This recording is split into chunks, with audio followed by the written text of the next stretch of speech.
ఏలూరు జిల్లా నూజివీడు నియోజకవర్గం చాట్రాయి మండలం నరసింహారావుపాలెం గ్రామంలో తెలుగు తమ్ముళ్లు అలకపోనారు. గ్రామ పార్టీ అధ్యక్షుడు సహా వార్డు మెంబర్లు 300 మంది కార్యకర్తలు రాజీనామాకు సిద్ధమయ్యారు. గత 40 సంవత్సరాలుగా టీడీపీలో ఉండి ఇవాళ వైసీపీ నుంచి వచ్చిన వారికి పెద్దపీట వేయడంతో మనస్తాపం చెందామని తెలుగు తమ్ముళ్లు తెలిపారు. సొసైటీ అధ్యక్షుడిగా అందరం కలిసి ఒకరి పేరు ప్రతిపాదిస్తే వారిని కాదని మంత్రి పార్థసారథి వైసీపీ నుంచి వచ్చిన కార్యకర్తకు సొసైటీ అధ్యక్ష పదవి ఇవ్వడం ఎంతవరకు సబబని వారు ఆగ్రహం వ్యక్తం చేశారు. వైసీపీ కంచుకోటైన చాట్రాయి మండలంలో టీడీపీ మెజార్టీ రావడం టీడీపీ నాయకులు కార్యకర్తలు కష్టానికి నిదర్శనం కాదా అని ఈ సందర్భంగా వారు ప్రశ్నించారు. నాడు కష్టాలను అనుభవించి నేడు అధికారం ఉన్నా కానీ ప్రతిపక్ష పాత్ర పోషించాల్సి వస్తుందంటూ వారంతా రాజీనామాలకు సిద్ధమయ్యారు. వెనకాల వచ్చిన వైసీపీ కూడా వాళ్ళ పెత్తనం చెలాయిస్తున్నారు. దీనివల్ల మనస్తాపం చెంది గ్రామ పార్టీకి రాజీనామా చేస్తున్నాను.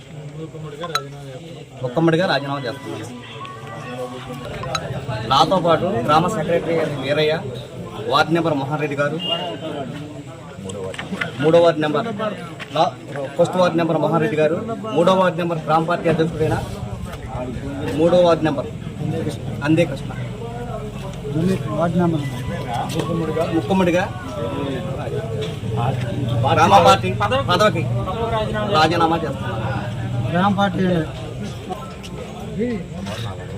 సుమారు 400 మంది.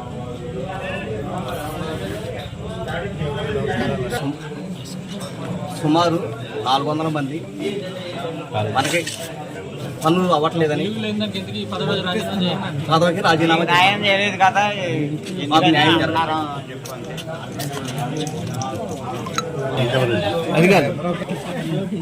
ఏలూరు జిల్లా చాట్రాయి మండలం నరసింహారావుపాలెం పంచాయతీ గవర్సాని సంజీవరెడ్డి గారు.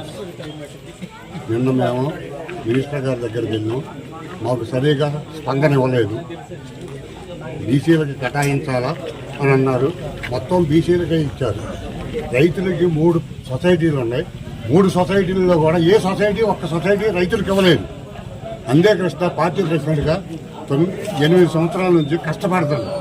ఆడికి కూడా ఇన్ఫర్మేషన్ లేకుండా, ప్రెసిడెంట్ గారికి కూడా ఇన్ఫర్మేషన్ లేకుండా కోటపాడు పొట్టు లక్ష్మణరావు గారు నీకు చెప్పేది ఏంటి అన్న రూట్లో మాట్లాడి మమ్మల్ని ఏళన చేసి నిన్న పార్టీ ఆఫీస్ కాడ 1.5 గంట సేపు కూర్చోబెట్టి రాకుండా వస్తున్నానని చెప్పి రాకుండా విజయవాడ వెళ్ళారు. అసలు కారణం ఏంటి? మినిస్టర్ గారికి కూడా మేము నిన్న వెళితే ఎవరని అడిగారు తప్ప ఏంటి పని అని అడగలేదు. ఎందుకనంటే మేమంత గుర్తు లేకుండా పోయినాం. జిల్లాలో నరసింహారావుపాలెం పంచాయతీ అనేది గుర్తు లేకుండా ఉన్నది మినిస్టర్ గారి. అది నా సందేశం.